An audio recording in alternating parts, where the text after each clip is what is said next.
누가복음 22장 유다의 배반. 6월절이라고도 하는 무교절이 다가왔습니다. 대제사장들과 율법학자들은 어떻게 하면 예수님을 죽일까 궁리를 하였습니다.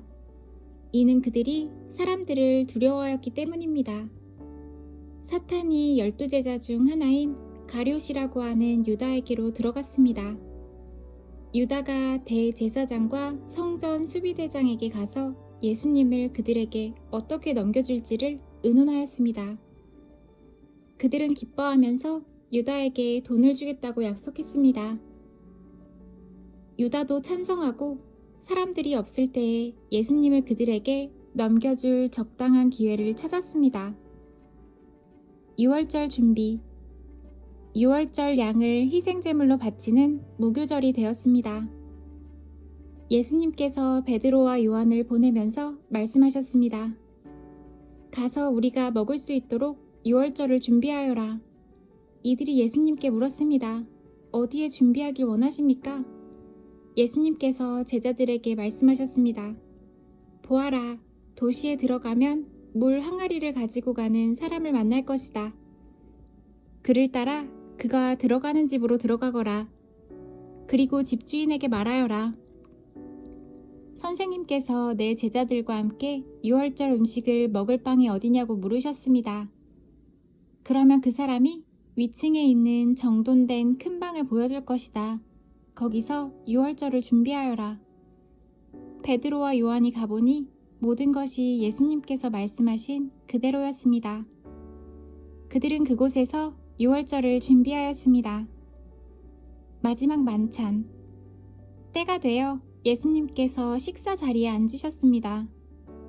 그리고 제자들도 예수님과 함께 앉았습니다.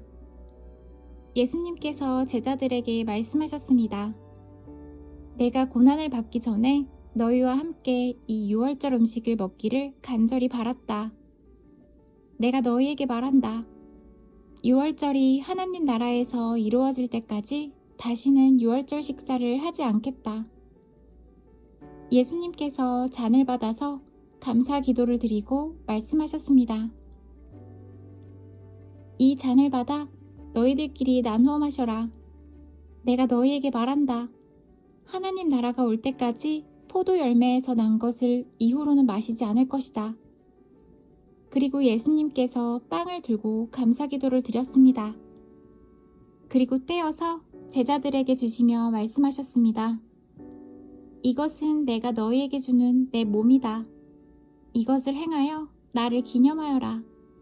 이와 같이 빵을 드신 후에 잔을 가지시고 말씀하셨습니다. 이 잔은 너희를 위하여 흘리는 내 피로 세운 새 언약이다. 보아라. 나를 넘겨줄 사람의 손이 나와 함께 식탁 위에 있다. 인자는 정해져 있는 대로 갈 것이나 인자를 넘기는 그 사람에게는 화가 있다. 제자들이 자기들 중에 누가 이런 일을 하겠는가 하고 서로 묻기 시작하였습니다. 섬기는 사람이 되라. 제자들 사이에 누가 가장 큰 사람으로 역임을 받을 것인가를 놓고 서로 말다툼이 일어났습니다. 예수님께서 그들에게 말씀하셨습니다. 이방인들의 왕은 백성들 위에서 왕노릇한다. 그리고 권력을 가진 사람들은 백성들에게 은인으로 불린다. 그러나 너희가 그래서는 안 된다. 너희 중에 가장 큰 사람은 가장 어린 사람처럼 되어야 하고 지도자는 종처럼 되어야 한다. 식사 자리에 앉아 있는 사람과 그를 시중 두는 사람 가운데 누가 더 큰 사람이냐? 식사 자리에 앉아 있는 사람이 아니냐? 그러나 나는 섬기는 사람으로 너희 가운데에 있다. 너희는 내가 시험을 당할 때 나와 함께 있었다. 내 아버지께서 내게 나라를 주신 것처럼 나도 너희에게 주려고 한다. 너희는 내 나라에서 먹고 마실 것이며 왕좌에 앉아 이스라엘의 12지파를 심판할 것이다. 베드로가 부인할 것을 말씀하신 시몬아 시몬아 사탄이 너를 마치 밀 까부르듯 하는 것을 허락해달라고 요청하였다. 그러나 나는 너가 믿음이 꺾이지 않도록 기도하였다. 너가 돌아온 후에 너의 형제들을 굳게 하여라. 베드로가 예수님께 말했습니다. 주님, 주님과 함께라면 감옥에 갈 수도 있고 죽을 준비도 되어 있습니다. 예수님께서 말씀하셨습니다. 나는 너에게 말한다. 오늘 닭이 울기 전에 너가 3번씩이나 나를 모른다고 부인할 것이다. 지갑과 가방과 칼을 준비하라. 예수님께서 제자들에게 말씀하셨습니다. 지갑이나 가방이나 신발이 없이 내가 너희를 보냈을 때 너희에게 부족한 것이 있었느냐? 그들이 대답했습니다. 아닙니다. 없었습니다. 예수님께서 제자들에게 말씀하셨습니다. 그러나 지금은 지갑이 있는 자는 지갑을 챙기라. 가방도 그렇게 하여라. 칼이 없으면 옷을 팔아서라도 사라. 내가 너희에게 말한다. 그는 마치 범죄자처럼 취급당했다. 그렇게 쓰여진 말씀이 내게서 반드시 이루어져야 한다. 내게 대하여 쓰여진 것이 이제 이루어지고 있다. 제자들이 말했습니다. 보십시오, 주님, 여기에 칼 2개가 있습니다. 예수님께서 그것이면 충분하다라고 말씀하셨습니다. 올리브산에서 기도하심. 예수님께서 예루살렘 밖으로 나가셔서 늘 하시던 대로 올리브산으로 가셨습니다. 제자들도 예수님을 뒤따랐습니다. 그곳에 이르셔서 예수님께서 제자들에게 말씀하셨습니다. 시험에 들지 않게 기도하여라. 그리고 제자들을 떠나 돌을 던져 닿을 만한 곳에 가셔서 무릎을 꿇고 기도하셨습니다. 아버지, 만일 아버지의 뜻이라면 제게서 이 잔을 없애주십시오. 그러나 제 뜻대로 되게 하지 마시고 아버지의 뜻대로 이루어지게 하십시오. 그러자 하늘로부터 천사가 나타나 예수님께 힘을 북돋아 주었습니다. 예수님께서 고통스러워하시며 더 간절히 기도하셨습니다. 땀이 마치 핏방울처럼 땅에 떨어졌습니다. 예수님께서 기도하기를 마치시고 제자들에게 가셨습니다. 그리고 제자들이 슬픔에 지쳐 잠들어 있는 모습을 보셨습니다. 예수님은 그들에게 말씀하셨습니다. 왜 잠을 자고 있느냐? 일어나라. 그리고 시험에 들지 않게 기도하여라. 붙잡히신 예수님. 예수님께서 말씀하고 계실 때 사람들이 몰려왔습니다. 12제자 가운데 하나이며 유다라고 불리는 사람이 사람들을 이끌고 왔습니다. 그리고 예수님께 입맞추려고 가까이 다가왔습니다. 그러나 예수님께서 유다에게 말씀하셨습니다. 유다야, 입맞춤으로 인자를 넘기느냐? 예수님 곁에 있던 사람들이 돌아가는 상황을 보고 예수님께 말했습니다. 주님, 칼로 이들을 칠까요? 그들 가운데 한 사람이 대제사장의 종의 오른쪽 귀를 칼로 베었습니다. 예수님께서 말씀하셨습니다. 그만두어라. 그리고 그 종의 귀를 만져 고쳐주셨습니다. 예수님께서 체포하려고 온 대제사장과 성전 수비대와 장로들에게 말씀하셨습니다.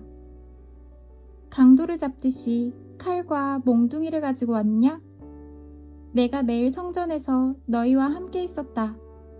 그러나 너희는 내게 손을 대지 않았다. 그러나 지금은 너희의 때, 곧 어둠이 다스리는 때이다. 베드로가 예수님을 부인하다. 그들은 예수님을 체포하여 대제사장의 관사로 데리고 갔습니다. 베드로도 그들과 멀찍이 떨어져서 뒤따라갔습니다. 사람들이 정원 한가운데 불을 피우고 둘러 앉았습니다. 베드로도 그들과 함께 앉았습니다. 하녀 하나가 모닥불 곁에 앉아있는 베드로를 보고 노려보며 말했습니다. 이 사람도 예수와 함께 있었어요. 베드로가 부인하며 말했습니다. 여보시오, 나는 예수를 모르오. 조금 후에 또 다른 사람이 베드로를 보고 말했습니다. 당신도 그들과 한패요. 그러자 베드로가 말했습니다. 이 사람아, 나는 아니야. 약 1시간 후에 다른 사람이 주장했습니다. 분명히 이 사람도 예수와 한패요. 이 사람도 갈릴리 출신이니까. 그러자 베드로가 말했습니다. 여보시오, 나는 당신이 무슨 말을 하는지 알지 못하오. 베드로가 말하고 있을 때 닭이 울었습니다. 주께서 돌아서서 베드로를 보셨습니다. 베드로는 주께서 오늘 닭이 울기 전에 너가 나를 3번이나 모른다고 부인할 것이다 라고 하셨던 말씀이 기억났습니다. 그래서 베드로는 밖으로 나가서 몹시 울었습니다. 모욕당하시다. 예수님을 지키던 사람들이 예수님을 모욕하고 놀렸습니다. 그들은 예수님의 눈을 가리고 물었습니다. 알아맞혀 보아라. 너를 때린 자가 누구냐? 그 사람들은 여러 가지 말로 예수님을 모독하였습니다. 의회 앞에 서신 예수님. 날이 밝자 백성의 장로들, 곧 대제사장들과 율법 학자들이 함께 모였습니다. 그리고 예수님을 그들의 법정으로 데리고 가서 물었습니다. 진정 너가 그리스도인지 우리에게 말해보아라. 예수님께서 그들에게 말씀하셨습니다. 내가 너희에게 말해도 믿지 않을 것이다. 또한 내가 물어도 너희가 대답하지 않을 것이다. 그러나 이제부터 인자가 전능하신 하나님의 오른쪽에 앉게 될 것이다. 그들이 모두 물었습니다. 그러면 당신이 하나님의 아들이요? 예수님께서 그들에게 대답하셨습니다. 내가 그렇다고 너희가 말했다. 그들이 말했습니다. 우리에게 무슨 증거가 더 필요하겠는가? 우리가 직접 이 사람의 입에서 나오는 소리를 들었다.